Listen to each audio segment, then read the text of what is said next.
নাই, জিয়া সারা বাংলায়, জিয়া সারা বাংলায়, সে বলে নাই জিয়া নাই। গোলামি না আজাদি, আজাদি আজাদি, গোলামি না আজাদি, আজাদি আজাদি। উন্নয়নের অগ্রযাত্রায় কেমন প্রতিনিধিত্ব চায় তৃণমূল? কি আশায় ভোট দেবে রংপুরের মানুষ, কি প্রত্যাশাই বা পূরণ করবে প্রতিনিধিগণ?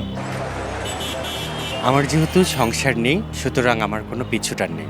আমাদের দেশে হবে সেই ছেলে কবে, কথায় না বড় হয়ে কাজে বড় হবে, মুখে হাসি বুকে বল, তেজে ভরা মন, মানুষ হইতে হবে এই যার গুণ। আমি যদি এমপি হই আল্লাহর রহমতে, তাহলে জনগণকে নিয়ে, রংপুরবাসীকে নিয়ে, রংপুর সদর থেকেই আমি তাদের সেবা দেব এবং এখানকার সমস্যার সমাধানে আপনাদের সবাইকে নিয়ে চেষ্টা করবো ইনশাআল্লাহ। যদি আমি নির্বাচিত হতে পারি, যতক্ষণ পর্যন্ত ইনশাআল্লাহ রংপুর সদর 3 আসনের ভাগ্যহত মানুষগুলোর এই ভাগ্য পরিবর্তন আমি করতে না পারবো, ততক্ষণ পর্যন্ত আমি বিশ্রাম নেব না ইনশাআল্লাহ। রংপুরের অনেক সমস্যা, স্বাস্থ্য সমস্যা, যানজট নিরসন, এখানে বেকার যুবকদের কর্মের সমস্যা, স্কুল কলেজ যতগুলো প্রয়োজন সেগুলো এখনও তৈরি করা হয়নি।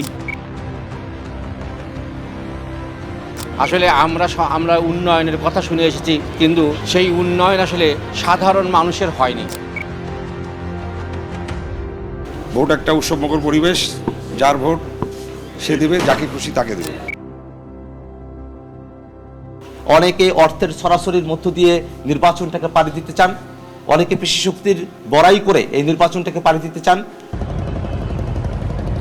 পার্টির ভারপ্রাপ্ত চেয়ারম্যান জনাব তারেক রহমান সাহেবকে আমি উপহার দেব, এটাই আমার বিশ্বাস, এটা আমার ইচ্ছা। ইনশাআল্লাহ ফি আমানিল্লাহ, তাওয়াক্কুল, আল্লাহু আকবার।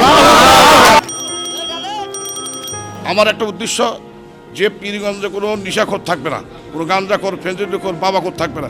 তাকে আমি কি করব, তাকে ভালো করার চেষ্টা করব। কর্মসংস্থান, রাস্তাঘাট, ব্রিজ, কালভার্ট, তিস্তা মেগা প্রকল্প এবং কয়লা খনি পীরগঞ্জের সহ অর্থনৈতিক চাকাটা সচ্ছল করে আমরা ঘুরে দাঁড়াতে পারি।